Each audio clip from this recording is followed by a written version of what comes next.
कथा विधा है, कहानी की विधा है, वो सबसे लोकप्रिय विधा है। बच्चा जब थोड़ा सा समझदार होता है तो अपने माँ के पास, नाना के पास, दादी के पास बैठ करके उसकी पहली जो इच्छा होती है वो कहानी की होती है। कहानी सुनाओ, सुनाते हैं कहानी।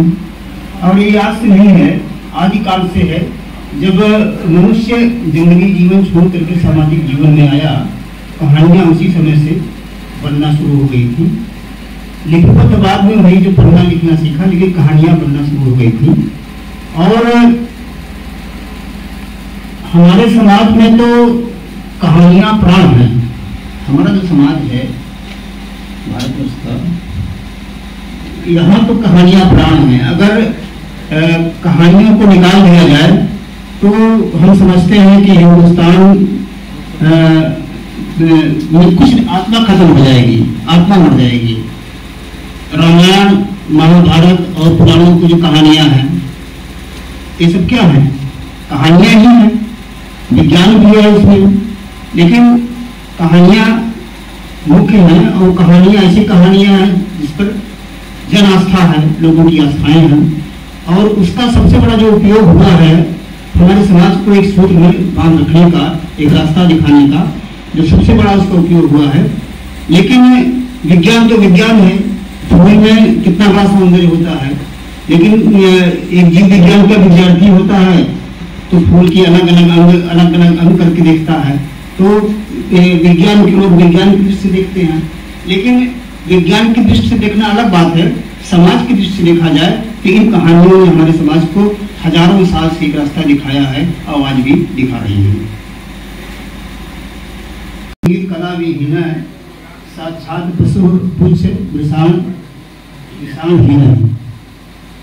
मैंने अगर कोई व्यक्ति साहित्य, संगीत, कला, इन तीनों में कुछ भी, इन तीनों उसके पास नहीं है या तीनों में कुछ भी नहीं है, तो वो पूंछ और सींग रहित पशु के समान है। बहुत बढ़िया उक्ति है। तो यहाँ ऐसा कोई नहीं है जिसके पास कुछ न हो। एक कम से कम साहित्यकार या साहित्य प्रेमी तो सभी हैं, और अन्य दो गुण भी होंगे। तो साहित्य, लेकिन इन तीनों में जो सबसे पहला नाम रखा गया है वो साहित्य का रखा गया है। साहित्य, संगीत, कला, तो साहित्य रखा गया है। साहित्य में भी जो सामाजिक कहानियाँ, धार्मिक कहानियाँ, ऐतिहासिक कहानियाँ, खत्री साहब जो लिखते थे कहानियाँ, क्या कहते हैं, जासूसी और तिरस्मी कहानियाँ, इस तरह कहानियाँ कई होती हैं। इन कहानियों में जो विज्ञान कथा है, ये सबसे नई तरह की विधा है। कहानियों में एक नई विधा है विज्ञान कथा। अब विज्ञान कथा में भी थोड़ा सा भ्रम उत्पन्न होता है। कुछ लोग विज्ञान कथा कहते हैं, कुछ लोग विज्ञान गल्प कहते हैं, अंग्रेजी में साइंस फिक्शन कहते हैं। एक शब्द और आया है साइंस फैंटेसी, विज्ञान फंतासी। तो इसमें तमाम लोग इसमें अंतर नहीं कर पाते हैं। और कई बार जो है विज्ञान कथाकारों में या विज्ञान लेखकों की आलोचना होती है, और जब लोग आलोचना करते हैं या उसकी समीक्षा करते हैं तो कई बार लोग नाराज हो जाते हैं कि हमको आपने ऐसा लिख दिया। लेकिन ये जानना जरूरी है। तो आप आज जो लोग बैठे हैं तो हम उनके सामने इसको स्पष्ट करने का प्रयास करेंगे कि है क्या। तो हमें इस बात को स्पष्ट करें, इसके पहले हम बता दें आपको कि विज्ञान कथा या साइंस फिक्शन का विकास जो है वो पश्चिम से हुआ है। पश्चिम का मतलब हमारा अर्थ है अमेरिका से, ब्रिटेन से, फ्रांस से, रूस से। इन देशों के कथाकारों ने सबसे पहले वैज्ञानिक कहानियाँ या विज्ञान कथाएं लिखना शुरू किया।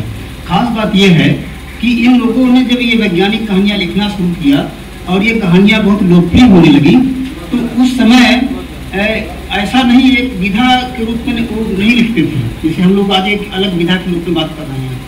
वो इतनी कहानियाँ, उनकी कहानियाँ पॉपुलर हुई, इतनी लोकप्रिय हुई कि वो साहित्य की मुख्य विधा बन गई। उसमें फिल्में बनने लगी, उपन्यास बनेगी, जन जन में चर्चा होने लगी। और इन कहानियों की एक जो खासियत होती है विज्ञान कथाओं की, कि जो वर्तमान समस्याएं हैं उन समस्याओं को तो कहानियाँ सुलझाती हैं, वे भविष्य दर्शन भी कराती हैं।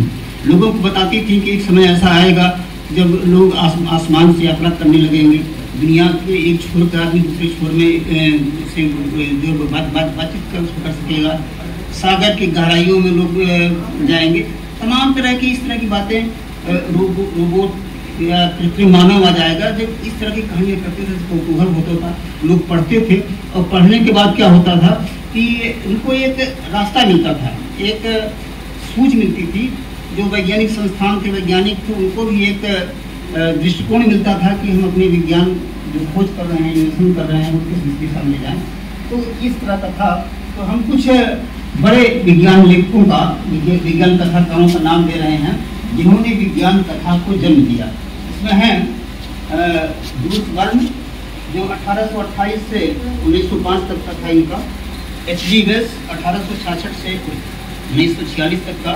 Isaac Asimov, William Thomson, Francis Goodwin, A Kepler, इस तरह के लोग थे जिन्होंने विज्ञान कथा का विकास किया। जिसमें से दो नाम बहुत महत्वपूर्ण है, जूल्स वर्न और H.G. वेल्स। ये बहुत महत्वपूर्ण विज्ञान कथाकार हुए हैं, और इन लोगों को विज्ञान कथा का जन्मदाता कहा जाता है। थोड़ा सा इनके विषय में हम बता दें कि इन्होंने ऐसा क्या किया। जूल्स वर्न जो हुए हैं विज्ञान कथाकार, ये 1828 से 1905 का कार्यकाल था। तो आप सोचिए 100 साल पहले, करीब 150 साल पहले का काल था। 150 साल पहले के आप युग में जाइए तो कुछ नहीं था आज के हिसाब से, बिजली तक नहीं थी, और ये जो है आज जो फोन है, सैटेलाइट है, अंतरिक्ष यात्राएं हैं, या आज विज्ञान ने जितना कुछ दिया है इसमें से कुछ भी नहीं था। उस समय इन लोगों ने कल्पनाएं किया। जूल्स वर्न ने कल्पना किया कि मनुष्य एक स्थान से दूसरे स्थान तक वायु मार्ग से जा सकता है। जूल्स वर्न ने कल्पना किया। इनकी कल्पनाएं केवल कल्पना नहीं होती थी, बल्कि ये वैज्ञानिक साक्ष्य पर लिखते थे। तो उन्होंने पहला जो उपन्यास लिखा, 5 वीक्स इन ए बैलून, 5 गुब्बारे में 5 सप्ताह, गुब्बारे में 5। तो इनका नायक जो है गुब्बारे में बैठकर 5 सप्ताह की यात्रा पर निकलता है। हवाई जहाज बनने के पहले गुब्बारे से यात्रा शुरू हुई थी। हवाई जहाज की जब स्टोरी देखा जाए तो पहले गुब्बारा शुरू हुआ था, फिर जो ग्लाइडर आया, फिर हवाई जहाज आया। 1903 में प्रथम हवाई जहाज राइट बंधुओं ने शुरू किया था, चलाया था। तो गुब्बारे में बैठा करके इन्होंने अपने नायक को अफ्रीका के तमाम देशों की यात्राएं कराई, अफ्रीका और यूरोप के देशों की। तो उस समय जो देश ज्ञात थे, उन देशों जो कहानियाँ लिखी उन्होंने, तो वो जो नायक था वो अपनी डायरी लिख रहा था।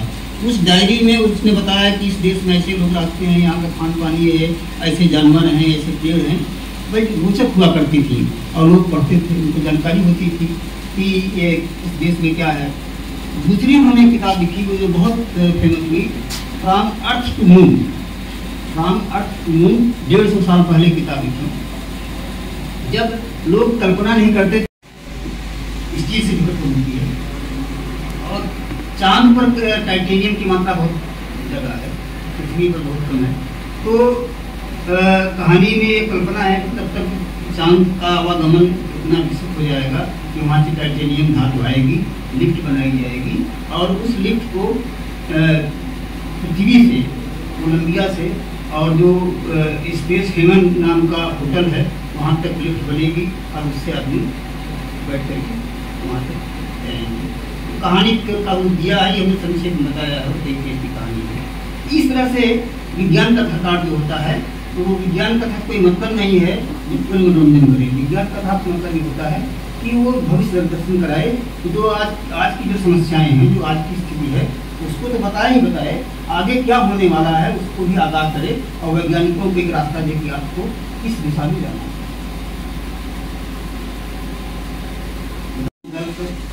और साइंस फिक्शन, साइंस फैंटेसी, इन्हीं का अंतर बता दें, क्योंकि विज्ञान कथा, विज्ञान गल्प एक ही चीज़ है। जहाँ विज्ञान कथा के लिए, विज्ञान गल्प के लिए स्थिर चीज़ है, समानार्थी है। फिक्शन और फैंटेसी में थोड़ा सा इसको समझना चाहिए। फिक्शन जो है वो लैटिन शब्द है, और इसका अर्थ होता है आविष्कार। फिक्शन का अर्थ होता है आविष्कार। तो साइंस फिक्शन का मतलब ये हुआ कि आविष्कार जो वैज्ञानिक तथ्यों पर आधारित होते हैं। साइंस फिक्शन का मतलब होता है विज्ञान कथा वह है जो वैज्ञानिक सिद्धांतों पर आधारित है। अगर वैज्ञानिक सिद्धांत उसमें नहीं है तो वो जो है साइंस फिक्शन नहीं है। और फैंटेसी क्या है? फैंटेसी है इमेजिन, फैंटेसी को होता है इमेजिन, कल्पना। फैंटेसी वो है कि सीधे हमने बता दिया कि फला ने फला चीज जो है बना दिया। जैसे एक उदाहरण लेते हैं कि चांद पर जाने के लिए शुरू में जो कहानियाँ लिखी गई तो विदेशी कथाकारों ने लिखी। उन्होंने गुब्बारे से चांद पर भेज दिया आदमी को, गुब्बारे से चांद पर भेज दिया, तो ये संभव नहीं है। तो ये फैंटेसी कहलाया। अब तो हाई स्कूल का बच्चा भी जानता है कि गुब्बारे से कैसे जाएगा चांद पर, क्योंकि शून्य में तो जा नहीं सकता है, उसमें वायुमंडल चाहिए। तो अगर अंतरिक्ष यान से कोई यात्री जा रहा है चांद पर तो वो तो साइंस फिक्शन हुआ। लेकिन अगर कोई गुब्बारे से वहाँ पहुँचा रहा है तो क्या हुआ? वो साइंस फैंटेसी हुई। तो विज्ञान फंतासी है। तो इसमें कई बार होता ये है कि जो खत्री जी ने, क्या नाम था, देवकीनंदन खत्री ने जो उपन्यास लिखा, चंद्रकांता लिखा, भूतनाथ लिखा, उसमें ढेर सारे इस तरह के तमाम तिरस्म दिया है जो आज सच साबित हो रहे हैं। तो फिर जो कहते हैं देखिए विज्ञान का कितना बढ़िया उन्होंने दिया है, जो उन्होंने कहा वह सच हो रहा है, लेकिन उसको विज्ञान कथा नहीं माना जाएगा। क्योंकि वो कोई आदमी प्रकट हो गया फिर वो जो गायब हो गया, कैसे हो सकता है? तो वो तो वही है जैसे हमारे धार्मिक कहानियाँ हैं कि हमारे धार्मिक कहानियाँ हैं कि हनुमान जी सजीवन बूटी लेके जा रहे थे पहाड़ सहित और भरत तपस्या कर रहे थे और इन्होंने देखा तो बाण मार दिया, तो हनुमान जी पहाड़ सहित नीचे आए और नीचे आए तो वार्तालाप हुई। फिर कहा कि हम आपको बाण पर बैठा करके और भेज देंगे वहाँ, उनका तैयार नहीं हुई। तो कहानी काम है, तो उनकी आस्था की बात है, बात नहीं होती है। तो वो एक्चुअल में वो विज्ञान नहीं हो सकता है, वो जो है फंतासी हो सकती है। अगर हमारे पुराणों में धार्मिक चीज़ों में इस तरह की बातें आई हैं तो विज्ञान कथाएं नहीं है। विज्ञान कथाएं जो है ठोस वैज्ञानिक तथ्यों पर होनी चाहिए। अब